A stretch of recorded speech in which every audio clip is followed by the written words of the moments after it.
네, 안녕하세요. 저는 2023년 스타벅스 창업카페 오프닝데이 사회를 맡게 된 서울창조경제혁신센터 임지연 팀장이라고 합니다. 네, 바쁘신 와중에 참석해주신 여러분께 감사 인사드리겠습니다. 감사합니다. 네, 혹시 전에 스타벅스 창업카페라고 들어보신 분 있으실까요? 네, 들어보셨군요. 네, 스타벅스 창업 카페라고 하면 잘 모르시는 분들이 좀 많으신 것 같은데, 저희가 이제 스타벅스와 2015년도부터 이제 청년 창업가들에게 강연과 세미나 그리고 멘토링 등을 지원해주기 위해서 이제 2015년부터 진행해온 프로그램이고요. 벌써 10년이 다 되어가는 프로그램이고, 올해 이제 시즌 10을 맞이하게 됐고요.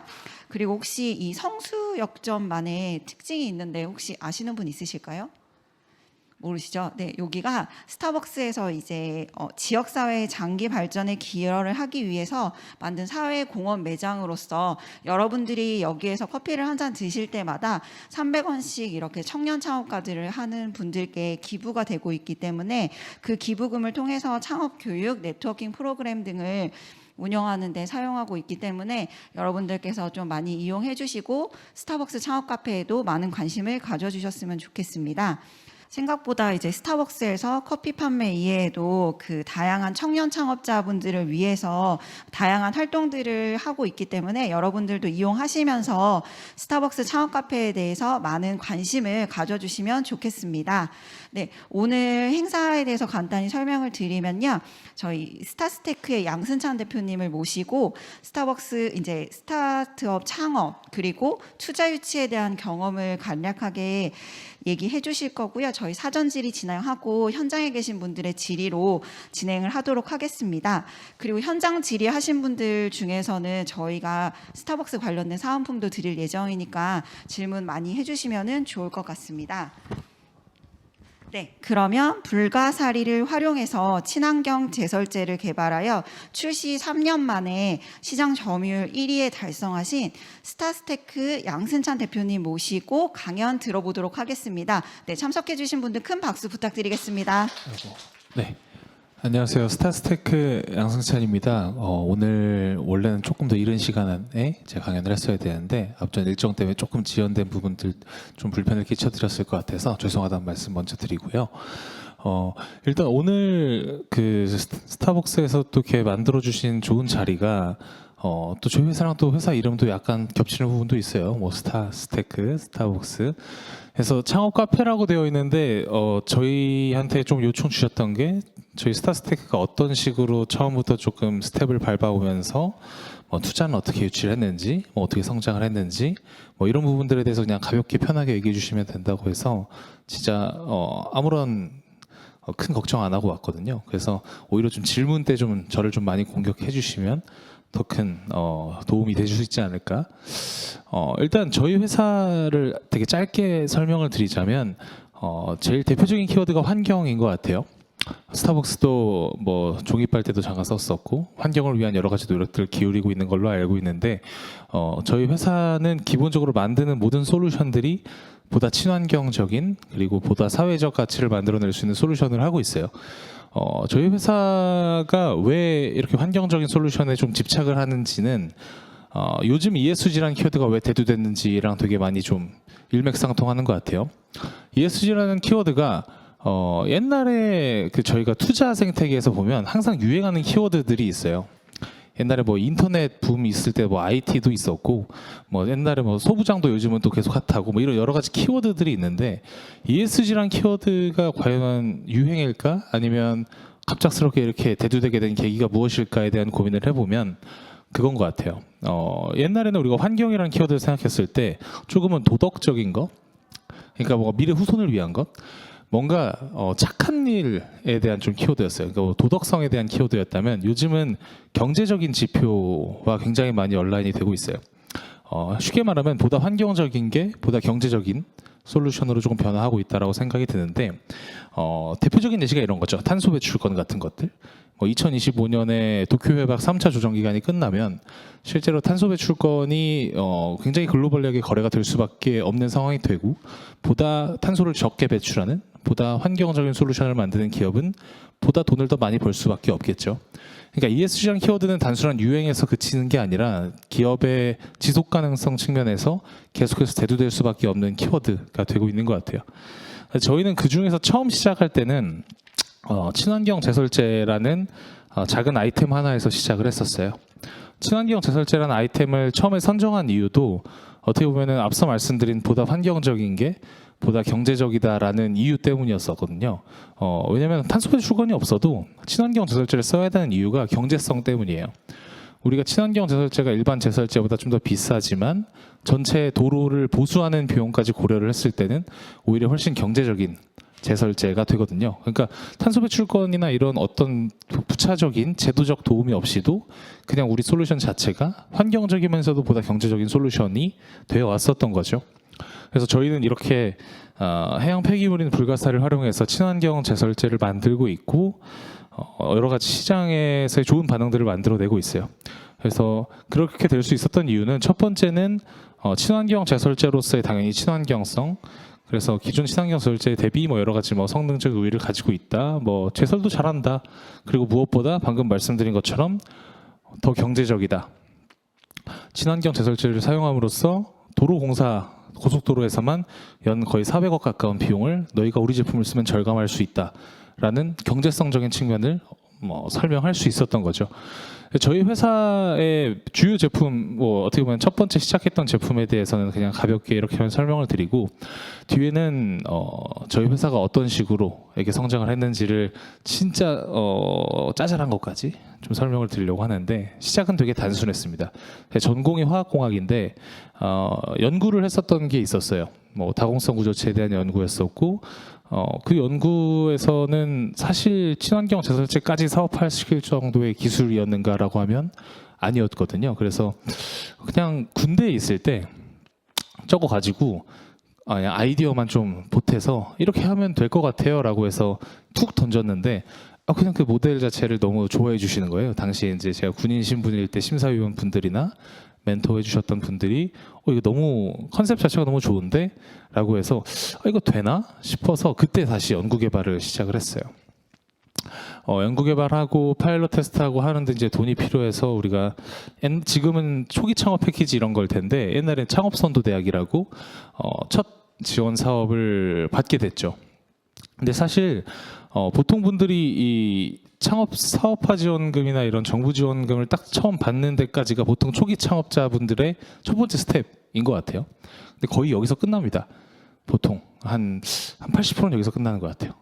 여기서 끝나는 이유는 크게 두 가지인데, 하나는 애초에 시작부터 나 이거 받고 도망칠래 하는 분들도 있고, 아니면 두 번째는 저 돈을 어떤 의미로서 받아들이는지에 대해서 조금은 잘못 이해하고 계신 분들 때문인 것 같아요.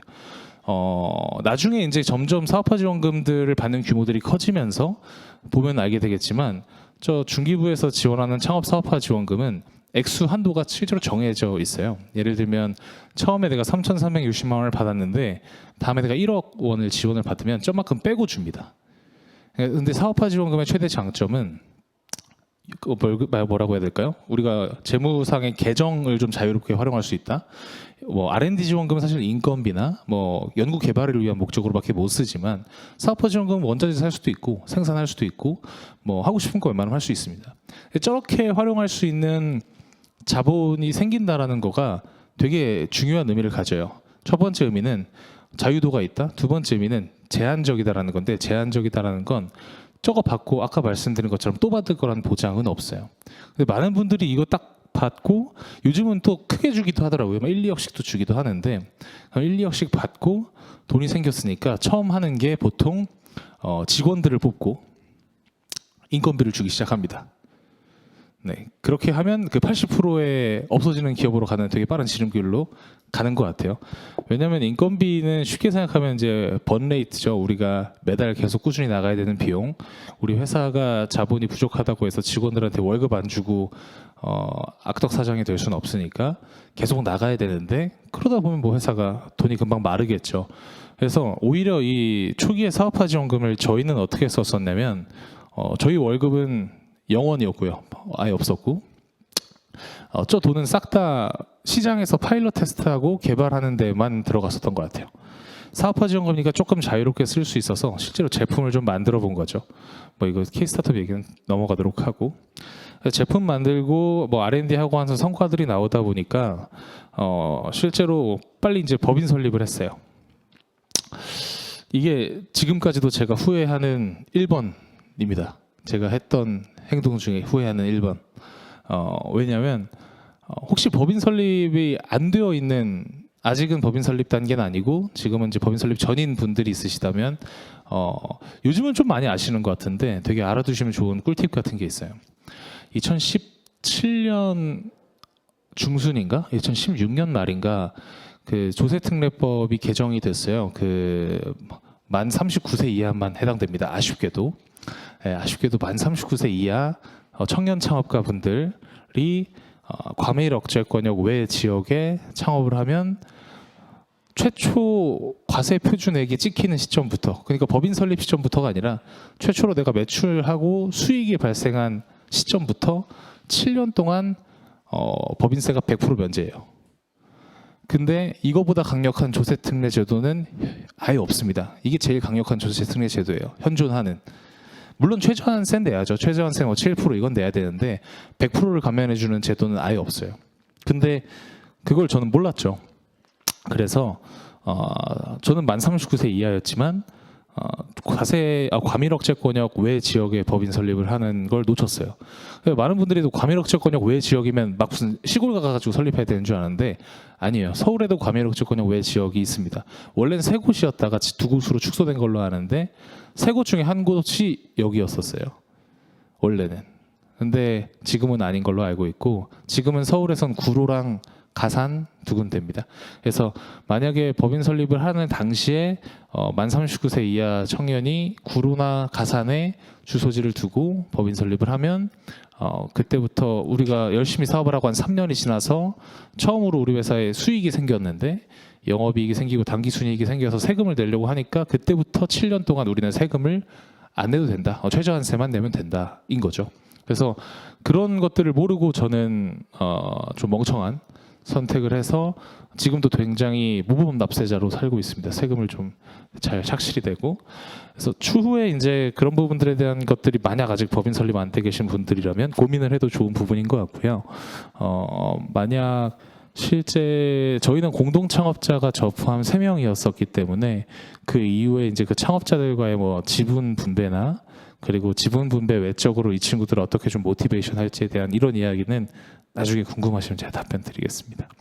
아까 제가 그 사업화 지원금 가지고 저희는 파일럿 테스트하는 목적으로만 돈을 썼다고 잠깐 말씀드렸잖아요. 진짜 그 돈 가지고 이것만 했어요. 저희 뭐 20톤만 만들었어요. 제품을. 그리고 이거를 전체 지자체들한테 공공기관들한테 여기 한 8곳, 9곳 정도 됐었던 것 같은데 여기다 그냥 다 무상으로 줬었습니다. 여기 밑에 보면 뭐 VOC 매우 긍정적 뻥이고요. 네, 안 좋은 소리 되게 많이 들었어요. 네, 실제로 이 파일럿 테스트 자체의 의미는 뭐였냐면 우리가 남들보다 조금 더 빨리 움직이는 거에 대한 어떤 그 하나의 중요한 디딤돌 같은 거랄까? 예를 들면 이런 게 있어요. 그 제 주변에 정말 친한 친구, 친한 고등학교 동기이자 이제 대학교 동기이긴 한데 그 친구가 정말 좋은 팀원으로 좋은 맨파워 그리고 다 서울대야, 다 서울대 카이스트 다 정말 똑똑한 친구들을 모아서 당시에 어떤 그 스타트업을 꾸렸어요. 제가 생각했을 때는 너무 좋은 아이디어고 맨파워도 너무 좋아서 개발 수준도 너무 좋고 야 이거는 그 광고 관련된 플랫폼이었는데 야 이건 너무 좋다. 한번 빨리 시장에 한번 좀 내보내는 게 어때? 라고 했었을 때 그 친구가 했었던 말은 조금만 더 완벽하게였어요. 조금만 더 우리 고객들한테 우리가 이걸 괜히 지금 좀 미완성인 것 같은데 우리가 시장에 던졌다가 괜히 앞으로 우리가 더 개선을 해도 우리 제품을 안 써주면 어떡해에 대한 고민들을 하더라고요. 근데 이렇게 생각해요. 스타트업이 삼성 애플은 아니잖아요. 저희 회사 브랜드 스타스테크라는 회사도 모르는 사람들이 수두룩하죠. 아는 사람은 거의 없습니다. 근데 우리 막 시작하는 스타트업이 처음 내놓은 솔루션이 소비자들을 보고 불평 불만들을 목소리를 듣는 게 나중에 겁이 나서 나중에 우리 회사에 다음에 조금 해가 되진 않을까가 이 친구들의 앞으로 나가는 속도를 조금 지연시켰던 것 같아요. 그러던 와중에 그 친구들 회사의 솔루션보다 훨씬 퀄리티는 떨어지지만 비슷한 시장을 공략하는 제품이 나왔어요. 그리고 그 제품이 지금도 시장을 다 장악하고 있습니다.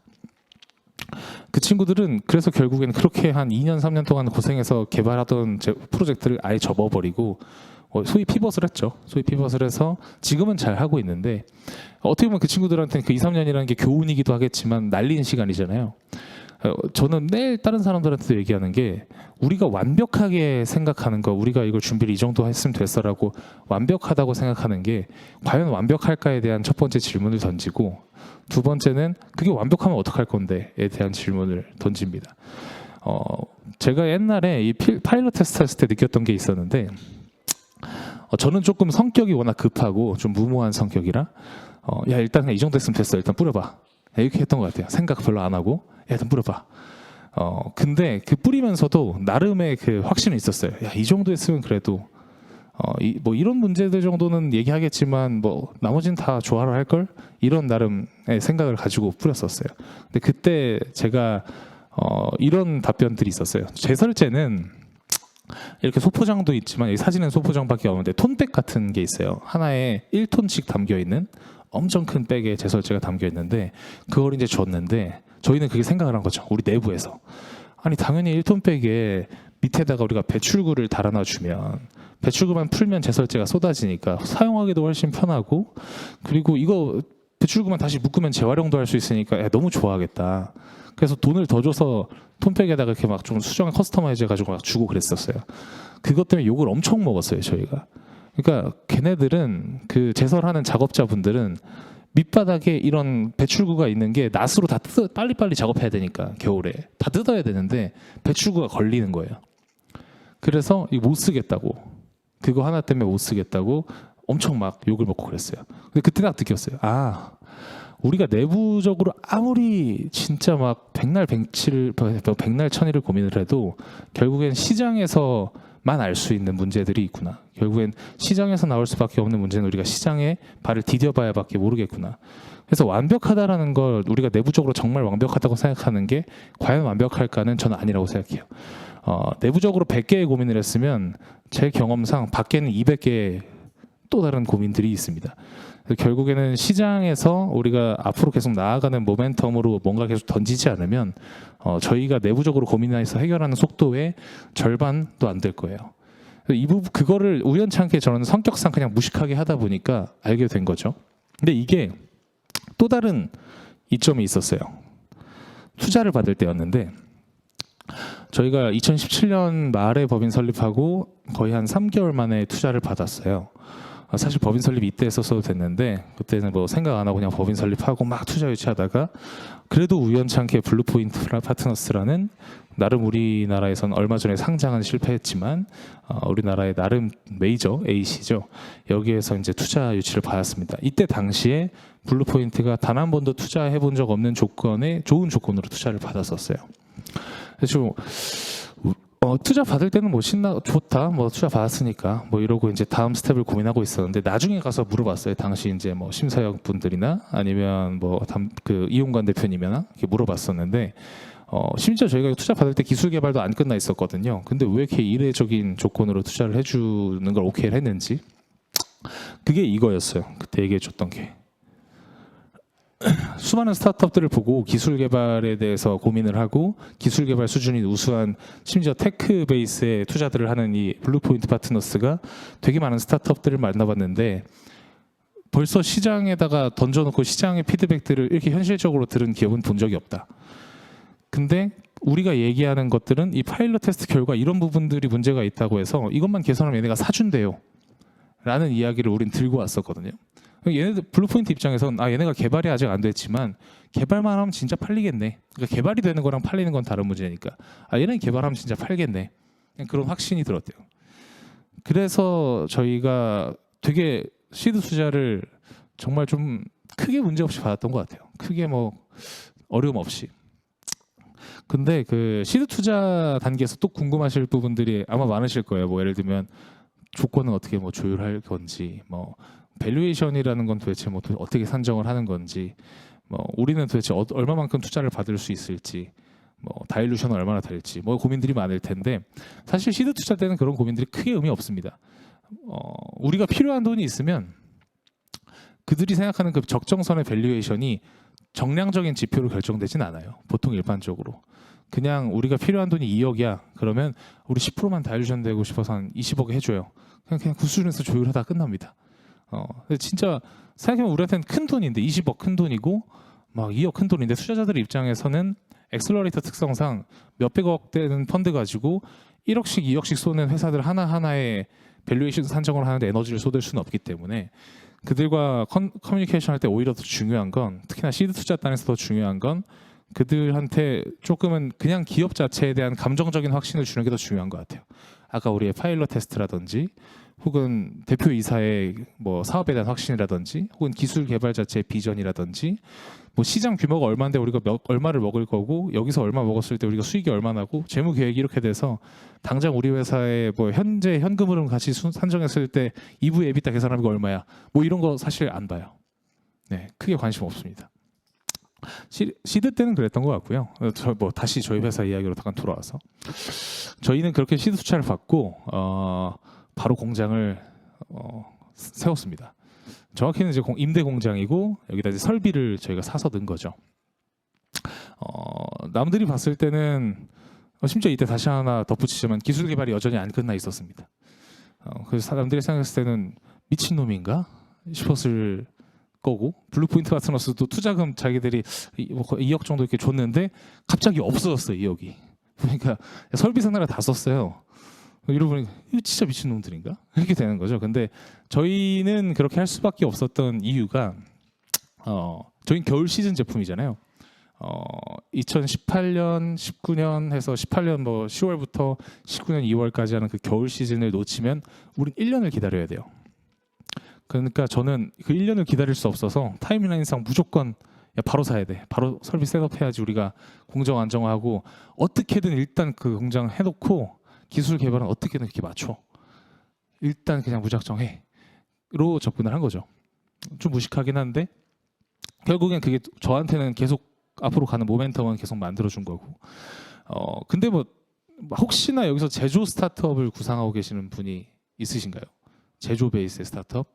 공장은 짓지 마세요. 웬만하면. 저희 회사는 지금도 공장이 한 3번, 4번 옮겨서 지금은 저희가 직접 뭐 국가산업단지에 이제 부지 2개를 사서 공장 2개를 이렇게 직접 지어서 운영을 하지만 당진이랑 순천에 있는데 공장 제조 스타트업 하시는 분들 만나면 꼭 이제 나중에 궁극적으로 이런 고민을 하시더라고요. 나는 이렇게 하다가 뭐 OEM 하다가 이제 곧 있으면 생산할 거야. 들어보면 생산하는 목적은 대부분 하나더라고요. 원가 절감을 해야지. 뭐 생산을 직접 하면 우리가 원가를 절감할 수 있고 우리가 생산에 대한 이런 것들을 컨트롤할 수 있고 확신컨대 처음 공장을 그렇게 지으시면 원가가 더 들어갈 겁니다. 그리고 OEM 하는 것보다 품질도 관리 안 될 거고 제일 큰 문제는 사람이 관리가 안 돼요. 나중에 제조 스타트업을 고민하신다면 공장은 진짜 최악의 경우에 혹은 사업적으로 필수적인 경우를 제외하면은 하지 않는 걸 추천드리고 저희 회사도 지금 본사 직원들과 공장 제1공장, 제2공장 직원분들이 있지만 완전히 다른 조직으로 관리를 하거든요. 아예 조직 자체를 다른 사람들이라고 생각을 해요. 그렇게 안 하면 진짜 아예 아무것도 되지 않습니다. 그리고 워낙 또 문제들도 많이 생기고 어제 사족으로 빠졌는데 그래서 이렇게 공장을 급하게 짓고 저희는 왜 그랬었냐면 조달 시장에 들어갔었기 때문에 조달 시장의 공급 조건이 직접 생산이었어요. 그래서 직접 생산을 해야 되기 때문에 어쩔 수 없이 지었던 거죠. 그리고 나서 이제 우리가 보통 초기 창업자분들이 첫 번째 초기 창업 패키지 그럼 그 다음 스텝으로 고민하는 팁스를 이제 받았죠.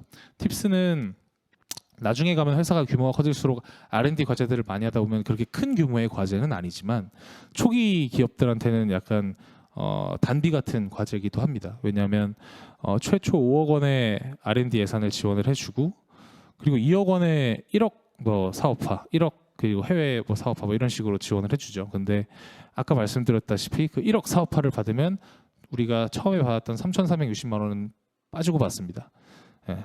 그래서 우리가 받을 수 있는 어쨌든 사업화 지원과 R&D 자금을 꽤나 우리한테 좀 풍족하게 지원을 초기 기업한테는 받을 수 있죠. 저는 처음 월급을 이때 받았던 것 같아요. 처음 월급 한 달에 100만 원을 이때 처음 받기 시작했습니다. 월급 100만 원씩 받으면서 이때 처음으로 이제 직원들한테는 그렇게 줄 수는 없으니까 직원들한테는 최저 임금보다는 조금씩 더 챙겨주면서 이제 어떻게든 파이팅하면서 끌고 갔었는데. 이 팁스를 받고 나서 다음에 우리가 생산을 이제 가동을 하게 됐어요. 팁스 과제를 받고 R&D를 되게 급박하게 하다 보니까 또 운이 좋게 양산할 수 있을 정도의 기술 개발이 끝났어요. 일단 막상 해놓고 보니까 또 되더라고요. 그리고 나서 지어놨던 공장으로 열심히 생산을 돌렸죠.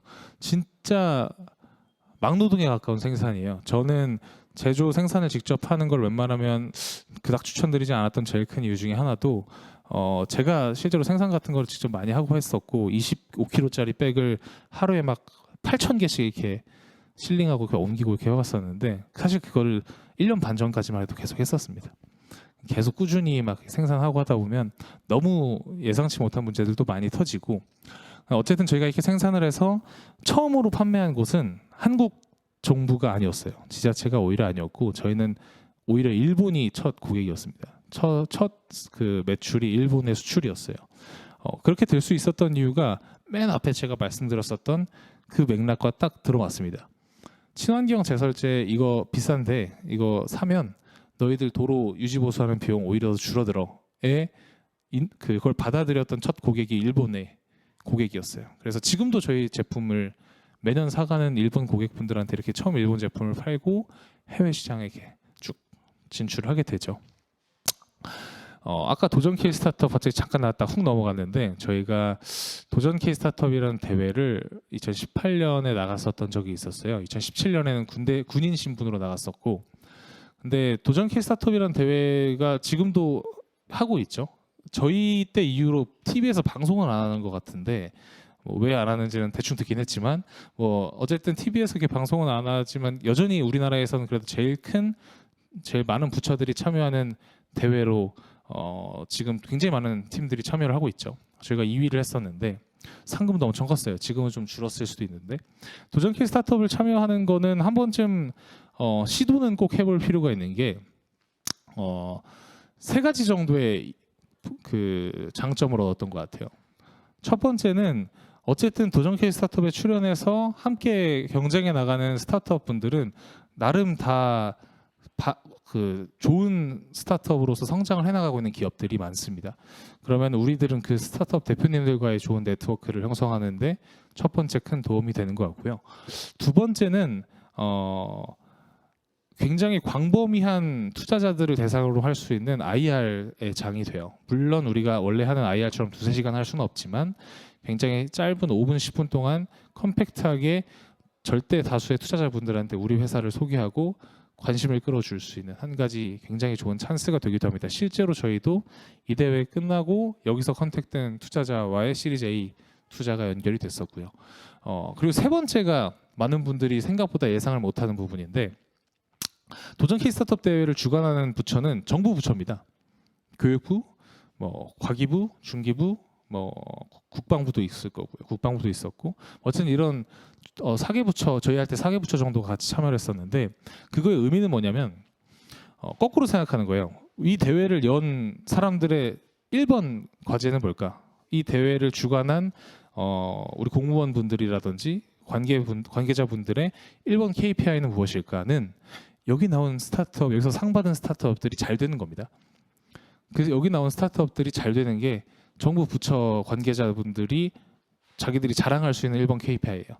한마디로 여기서 우리가 어떤 좋은 성과를 내게 되면 뒤따라오는 도움들이 굉장히 많아집니다. 우리가 물론 가만히 있지는 않지만 이런 도움들이 따라왔었어요. 실제로 뭐 저희는 관급에 납품하는 제품이니까 이런 게 되게 임팩트가 있었는데 문재인 대통령님 초대로 전 대통령 초대로 이제 청와대에서 저희 제품을 전시한다든지 뭐 신년회나 이런 간담회 여기 어디에 제가 있는데 뭐 대기업 총수분들과 함께하는 뭐 이런 간담회나 이런 부분들에 이렇게 초청을 해서 저희의 좀 회사에 도움될 수 있는 네트워킹이나 이런 것들을 되게 자연스럽게 많이 서포팅을 해주시기도 하고 그게 실제로 많이 도움이 됐는데 이렇게 하면 뭔가 정부 제품 그 관대상 제품 파는 조달 제품만 득을 보는 것 같으니까 대표적인 사례를 하나 말씀드릴게요.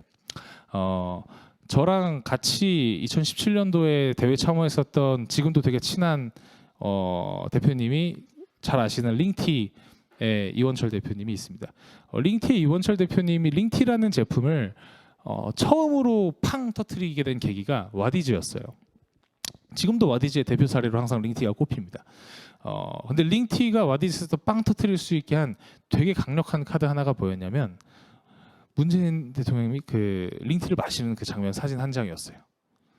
당시에 진짜로 그 도전 키스타트업에서 국방부 장관 상인가를 링티가 저랑 같이 받고 수상하는 시상식에서 그 문재인 대통령이 이렇게 지나가는 그 경로 안에 부스 전시를 할 수 있게 해줬었어요. 그때 링티가 그 자기들이 아직 파일럿 제품을 이렇게 쭉 깔아놓고 뭐 이렇게 부스 안에서 이렇게 있는데 지나가다 이제 궁금하니까 마시는 사진 한 장을 찍은 거죠. 실제로 그 사진이 와디즈의 메인 상세 페이지의 메인 사진이었습니다. 근데 링티의 주요 셀링 포인트는 뭐였냐면 먹는 링거 수액이었어요. 당시의 컨셉이 먹는 링거 수액. 그 링거 수액이라는 마케팅 컨셉에서 제일 중요한 건 신뢰성인데 신뢰성의 지표를 누가 채워준 거냐면 대통령이 채워준 거죠. 근데 그게 실제로 우리의 마케팅 관점에서나 비즈니스라는 관점에서 생각외로 굉장히 강력한 카드가 될 때가 많습니다. 이렇게 뭐 예상치 못하거나 혹은 우리가 노려서 받을 수 있는 기회들이 저런 도전 케이스 스타트업 대회들에서 많고 이런 투자에서도 많죠.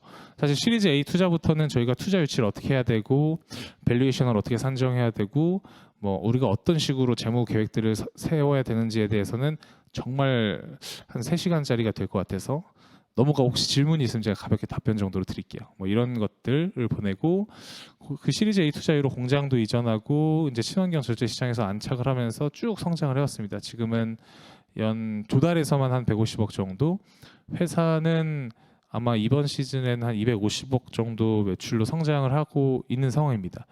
그래서 순천에도 공장을 짓고 이제 친환경 제설제 국내 시장이 안착이 끝났다고 생각될 쯤 시리즈 B 투자를 NHP한테 받게 됩니다. 그 다음부터 저희가 새로운 신사업들을 확장을 하기 시작했는데 뭐 시간 관계상 제가 오늘 마지막으로 드리고 싶은 말씀은 우리가 스타트업이면 되게 많은 비즈니스 고민을 하잖아요. 근데 그 비즈니스 중에 우리가 단일 아이템 가지고 계속된 고민을 하는 거는 되게 제약적입니다. 피벗을 해야 될 때도 있고 사업을 확장해야 나가야 될 때도 있는데 그때 확장하는 방식들이 우리가 책을 읽으면 되게 뻔한 이야기들을 많이 하는 것 같아요. 뭐 인아웃, 우리의 내재 자원을 가지고 어떻게 하면 바깥 시장에다 접목을 시킬까. 뭐 처음 저희 시작이 인아웃이었죠. 어떻게 보면 우리가 가지고 있는 코어 부식 억제 기술을 가지고 어떻게 하면 바깥에 있는 친환경 절제 시장을 타겟할 수 있을까. 혹은 거꾸로 뭐 아웃인, 저희가 친환경 절제 시장을 하면서 관급 조달 시장에 대한 수요처들을 영업 네트워크를 가지고 있으니까 이들한테 팔 수 있는 뭔가 코어한 걸 좀 개발해 볼까. 혹은 뭐 시장에 이런 문제들이 있으니까 이걸 어떻게 해결해 볼까. 거꾸로 하는 게 보통 아웃인이죠. 일반적으로 스타트업들은 보통 플랫폼 베이스 회사들은 아웃인 방식의 비즈니스 고민들을 많이 합니다. 저는 이제 그 다음 스텝에서 사업을 확장할 때는 조금 색다른 고민들을 하기 시작했어요.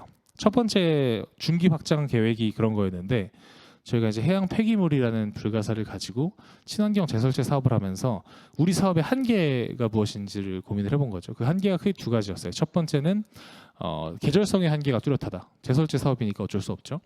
두 번째는 불가사리에서 제설제 들어가는 건 다공성 구조체 하나인데 그럼 남는 폐기물은 어떻게 할 건데? 가 두 번째 고민이었어요. 왜냐하면 우리가 해양 폐기물을 가지고 친환경적인 솔루션을 만든 것까지는 좋은데 결국엔 또 다른 폐기물이 발생을 한다면 그게 온전한 업사이클링, 온전한 친환경 솔루션이 될 수 있을까가 이제 두 번째 고민이었던 거죠. 그래서 크게 두 가지 신사업을 진행을 했었습니다. 이 친환경 제설제에 나오는 다용성 구조체가 추출되고 남는 폐액을 하나도 남김없이 다 비료화를 처음으로 시켰어요.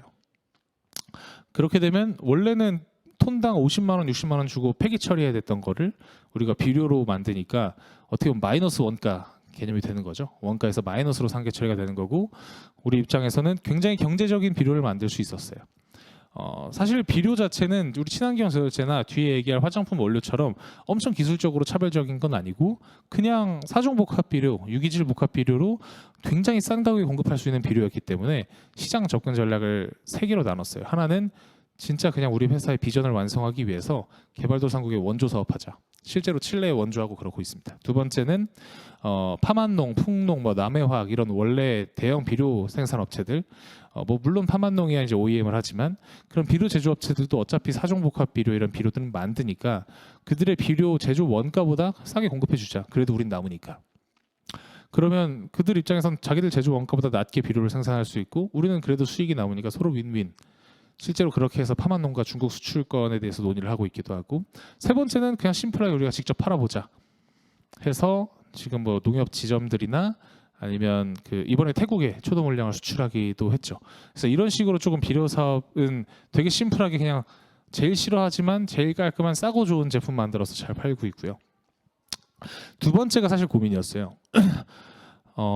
저는 비즈니스나 사업을 구상할 때 제일 중요하게 생각하는 키워드 딱 하나를 꼽으라면 지속 가능성인데 너무 뻔한 키워드이기도 하지만 굉장히 중요한 키워드라고 생각을 합니다. 그런 측면에서 제가 제일 싫어했던 사업이 화장품 사업이었어요. 브랜드 사업, 패션 브랜드 사업, 화장품 브랜드 사업을 별로 안 좋아했어요. 하고 싶지도 않아 했고. 근데 R&D 과제를 하던 것 중에 저희가 고려대학교랑 R&D 과제를 하나 하던 게 있었는데 그 R&D 과제 하다가 정말 말도 안 되는 거 하나를 개발한 거예요. 우리가 콜라겐 원료에 대한 걸 사실 개발하고 있었는데 정확히는 TDS라는 경피 전달 기술에 대해서 개발하고 있었는데 요약하면 콜라겐을 발랐는데 피부 안쪽에 원래 안 들어가잖아요. 근데 그걸 실제로 들어가게 할 수 있을 정도의 극대화된 효율들을 만들어낸 거죠. R&D 과제 중에. 이거는 시장을 혁신할 수 있겠는데? 라는 생각이 들었습니다. 근데 반대편에선 난 그래 화장품 사업은 싫은데 화장품 사업 하기 싫은데 내가 제일 싫어하는 사업인데 그래서 계속 고민을 했어요. 왜 내가 화장품 브랜드 사업이 하기 싫을까를 생각해 보면 지속 가능하지 않다고 생각했기 때문이에요.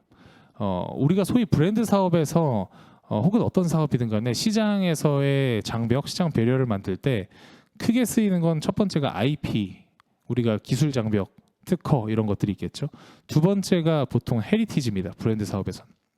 근데 패션 브랜드나 소위 장업계라고 부르는 화장품 시장의 브랜드 사업들은 100% 헤리티지에 의존해요. 일례를 들어보자면 쿠팡이 마음 먹으면 신생 화장품 브랜드 회사, 신생 패션 브랜드 회사 한 달이면 없앱니다. 한 달이면 없애버릴 수도 있어요. 근데 거꾸로 똑같은 온라인 커머스인 메이킷이나 반란 같은 곳들이 별의별 난리를 쳐도 LVMH는 없어지지 않습니다. 결국엔 유통 과정에서 브랜드가 완벽하게 갑의 위치에 쓸 수 있는 유일한 방법은 그 브랜드의 헤리티지가 명확하고 그 헤리티지만으로 소비자들한테 완벽하게 각인되어 있는 브랜드가 아니면 지속 가능한 사업이 현실적으로 물론 젠틀몬스터 같은 예외적인 케이스가 있지만 거의 어렵다고 봤어요. 그래서 그럼 어떻게 하면은 내가 가지고 있는 건 IP밖에 없는데 이 IP로 이 시장에서는 시장 장벽을 만들 수는 없을 것 같고 어떻게 하면 이걸로 지속 가능한 비즈니스를 할 수 있을까? 그래도 패션 업계나 화장품 시장, 장업계나 되게 비슷한 구석이 많으니까 화장품 시장에서는 도저히 답이 안 나오는 것 같고 패션 시장에서 좀 케이스 스터디를 해보니까 패션 시장에서 딱 한 군데가 헤리티지가 아니라 IP로 시장 배려를 만들어서 지속 가능한 비즈니스를 하고 있는 곳이 딱 한 군데 있었어요. 거기가 고어텍스. 그래서 우리는 그러면 고어텍스의 모델을 차용해보자. 우리가 가지고 있는 기술이고 소재, 원료에 대한 브랜딩을 해보자. 라고 생각을 하고 화장품 시장으로 돌아와 보니까 왜 안 했는지는 알겠더라고. 왜냐하면 화장품 시장은 10,000원짜리 화장품을 만드는데 1,000원이면 만듭니다. 마크업이 보통 10배가 넘어가는 시장이에요. 1,000원이면 만드는데 그중에 800원은 용기값이에요. 그리고 200원 중에 한 150원은 OEM 비용입니다. 50원이 원료값이라고 치면 50원 중에서 우리가 콜라겐 원료라는 특정 원료를 판다라고 하면 몇 원 안 되겠죠. 화장품 시장이 아무리 큰들 우리가 특정 원료를 판매해가지고 가져갈 수 있는 시장 규모는 그거의 1000분의 1, 10,000분의 1밖에 안 되는 거예요. 그러니까 근데 반대로 원료를 고어텍스처럼 브랜딩한다, 마케팅한다라는 건 굉장히 말도 안 되는 비용들이 필요합니다. 브랜딩을 하기 위해선. 근데 브랜딩하는데 그렇게 비용들을 때려 박아봤자 우리가 먹을 수 있는 수익 구조는 이 쬐끄만 시장밖에 안 되는 거예요. 수치타산이 안 맞는 거죠. 그래서 아무도 시도를 하지 않았었습니다. 화장품 시장에서. 대표적으로 SK2의 피테라 에센스 아마 여성분들은 많이 들어보셨을 텐데 SK2의 피테라 에센스도 피테라라는 원료를 브랜딩했지만 그 피테라는 SK2밖에 안 쓰죠. 원료를 브랜딩하고 실제로 가져오는 건 화장품 시장으로 편입을 시킨 겁니다. 시장 규모가 훨씬 크니까 자기가 독점적인 원료로 사용하면서. 근데 저는 그렇게 하는 것들이 지속 가능할까에 대한 고민들이 많이 있었었고 특히나 SK2는 워낙 역사와 전통, 헤리티지가 강력하니까 그래서 거꾸로 좀 다르게 생각했어요. 시장을 우리는 원료를 팔지 말자. 원료를 실제로 공급하는 비즈니스를 하겠지만 시장을 들어가는 건 원료 시장에 들어가진 말자라고 생각을 했어요. 어떤 구조냐면 원료는 그냥 원가에 줍니다. 브랜드사들한테. 가져가. 대신에 그들이 저희 페넬라겐이라는 원료인데 페넬라겐이라는 원료 브랜드를 차용해서 판매되는 매출, 예를 들면 뭐 닥터자르트가 세라마이딘 이런 화장품 라인을 팔잖아요. 근데 뭐 페넬라겐 라인의 화장품을 저희 걸 활용해서 판매하기 시작했어요. 매출이 한 1,000억 나왔어. 그럼 저희는 한 3에서 5% 정도의 로열티를 그냥 받는 거예요. RS 구조인 거죠. 로열티를 쉐어하는 구조로 비즈니스 모델을 변경을 했어요. 그렇게 하고 나니까 시장 규모가 원래는 한 1000분의 1, 10,000분의 1밖에 안 됐던 게 한 20분의 1, 30분의 1로만 축소가 되고 그리고 실제로 브랜딩 마케팅 하는데 시너지는 더 크게 낼 수 있는 그렇게 시작한 지 지금 한 1년이 채 안 됐는데 그래도 지금 한 7개, 8개 정도의 브랜드가 페넬라겐을 차용하고 거기에 대한 로열티 수익들이 저희의 좀 지속 가능한 비즈니스 모델로 들어오기 시작하고 있습니다. 이런 게 제가 중기적으로 좀 다음 스텝의 그 비즈니스 모델을 고민을 했었던 방식인 것 같아요. 그리고 저희가 지금 뭐 2개 공장을 다 짓고 이 세 가지 사업부를 안정화시키면서 이제는 마지막으로 우리 회사가 앞으로는 어떻게 가야 될까? 불가사리잖아요, 다. 이제 뭐 회사 이름도 뭐 스타피쉬에서 스타스테이크로 지었지만 다음에는 우리가 불가사리에서 탈피해서 뭔가 새로운 것들을 만들어 나가야 되니까 그럼 우리는 다음에는 어떻게 비즈니스를 할까에 대해 다른 또 고민을 하기 시작했습니다. 더 이상 친환경 제설제 화장품 비료 사업을 하면서 우리가 아쉬웠던 것 혹은 거기에서의 제일 페인 포인트를 기점으로 새로운 사업을 생각할 수는 없고 어떠한 새로운 좀 비즈니스를 구상을 해보자. 근데 뭐 인아웃도 아니고 아웃인도 아니고 거꾸로 만약을 가정해봤어요. 뭐 아직 뭐 제가 사고하는 방식에 대한 뭐 네이밍을 짓진 않았지만 그냥 만약을 가정해봤어요. 친환경 제설제의 우리 메인 사업이 지금 한 연 한 10만 톤 정도 되는데 만약에 연 한 100만 톤이 팔려. 해외에서도 국내에서도 해서 한 연 100만 톤이 팔린다고 가정을 해보는 겁니다. 그럼 우리한테 필요한 게 뭘까? 불가사리도 엄청 필요할 거고 뭐 염화칼슘도 엄청 필요할 거고 거기에 들어간 특정 포스페이트 이런 원자재들도 많이 필요하겠죠. 그러다 보니까 생각을 해본 거예요. 하나만 예시로 들면 저희가 친환경 제설제를 만드는데 특정 포스페이트 정확하게는 폴리포스페이트 계열의 인산염이 필요로 합니다. 100만 톤을 만들려면 거의 2만 톤 가까운 양이 필요해요. 근데 이게 지금은 다 전량 다 중국에서 수입을 의존하고 있단 말이죠. 그럼 이거를 2만 톤 정도 우리가 살 거면 우리가 만들어 볼까? 라는 생각을 해봤어요. 만들어 볼까? 근데 만드는데 우리는 기본적으로 친환경 케미칼을 만드는 회사니까 거기에 맞게 만들어 보자. 그래서 이런 걸 알게 됐어요. 반도체나 디스플레이 업체, 삼성 디스플레이나 SK 하이닉스 이런 곳에서 반도체 애칭 공정을 할 때 폐인산이 나오는 거예요. 근데 그 폐인산 가지고 재생인산을 만들어서 재생인산 가지고 우리가 원하는 이 특정 포스페이트를 만들면 우리는 이 사업을 한 가지를 끼워 넣어도 어떻게 팔지는 고민할 필요가 없는 거죠. 왜냐하면 우리가 쓸 거니까. 우리 수요처가 우리가 되는 거고 우리는 거기서 발생하는 수익 구조가 다 우리의 원가에 편입돼서 우리의 수익 증대로 연결이 될 거잖아요. 그래서 실제로 이거를 그냥 해서 시작을 했습니다.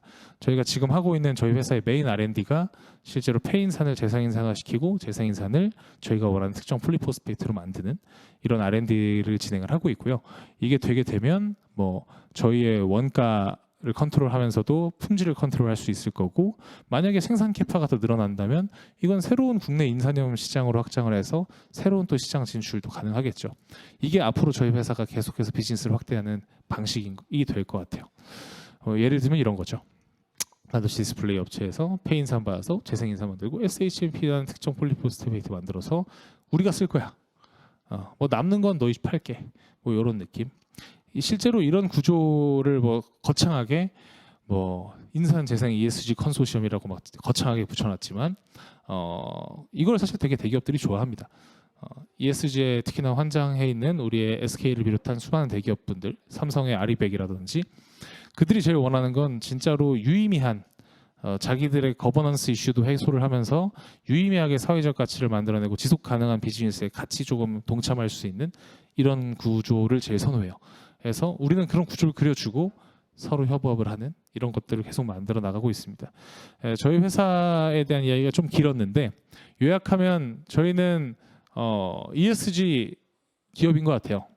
처음부터 ESG라는 키워드를 알고 창업을 한 것도 아니었고 그땐 ESG라는 단어조차 없었지만 저희가 하고 있는 비즈니스는 친환경 제설제로 시작해서 불가사리를 완전히 업사이클링하는 3가지 사업부에서 다음은 어떻게 할지에 대한 고민이 친환경 케미칼 다양한 기술들에 대한 개발로 이어지면 우리는 글로벌한 친환경 케미칼 제조업체가 될 수 있겠다. 그 과정에서 우리는 ESG라는 키워드로 회사의 성장을 지속하는 사업 경영 방식을 채택을 해야겠다. 저희 회사의 궁극적인 목표는 그래서 이겁니다. 정말 너무 뻔하잖아요. 근데 너무 워딩들이 다 뻔한 거잖아요. 글로벌, 친환경, 케미칼, 제조 다 뻔한 단어들의 조합인데 저는 이게 나름 굉장히 유의미하다고 생각을 하는 건 케미칼 산업은 소위 인프라 산업이에요. 우리들이 케미칼 시장을 쭉 돌이켜 보면 여러분들이 생각나는 모든 회사들은 다 대기업 계열사일 겁니다. 그럴 수밖에 없는 이유는 케미칼 시장 내에서의 모든 경쟁 구도는 어떻게 하면 더 많이, 더 싸게, 고품질로 만들 수 있을까였어요. 그렇게 하기 위해서는 제일 필요한 건 돈이고 인프라였죠. 그걸 가지고 있는 기업만이 케미칼 시장 안에서 최소한 부채꼴을 가지고 있을 수 있었습니다. 그나마 스타트업들 중에서 가끔 이례적으로 케미칼 시장 안에서 뾰족한 거 하나씩은 만들어낸 회사들이 있죠. 최소한 저희가 친환경 제설제로 뾰족한 거 하나 만들었다고 생각해요. 근데 저희가 원하는 건 이례적으로 부채꼴을 만들 수 있는 스타트업, 아마 스타트업 업계에서는 단 한 번도 없었던 사례라고 생각을 합니다. 이렇게 장치 인프라 베이스의 시장에서 우리가 만약에 부채꼴의 시장을 점유할 수 있는 어떤 회사로 성장을 한다면 그건 정말 나름 원대하고 장대한 좀 꿀 수 있는 되게 꿈의 하나가 될 수 있을 거라고 생각을 해요. 그래서 그렇게 생각하는 제일 큰 이유도 지금 시기가 우리가 이거를 바라보는 시기이고 이게 유행이 아니라 지속 가능할 거고 옛날에는 그냥 단순히 싸고 좋고 많이 만들면 됐었다면 이제는 어떻게 하면 탄소를 덜 배출하고 친환경적으로 만들 수 있는지에 대한 기술이 이 시장의 플레이어를 바꿀 수 있는 하나의 기준점이 되게 된 이 시점에서는 딱 지금이 기회라고 생각하기 때문에 저희 회사는 조금 나름 원대한 이런 꿈을 가지고 나아가고 있습니다. 네, 뭐 간단하게 저희 회사의 사례를 중심으로 이렇게 조금 드릴 수 있는 말씀들을 가볍게 드려봤고요. 혹시 질문 있으시면 편하게 답변 드릴 수 있도록 하겠습니다.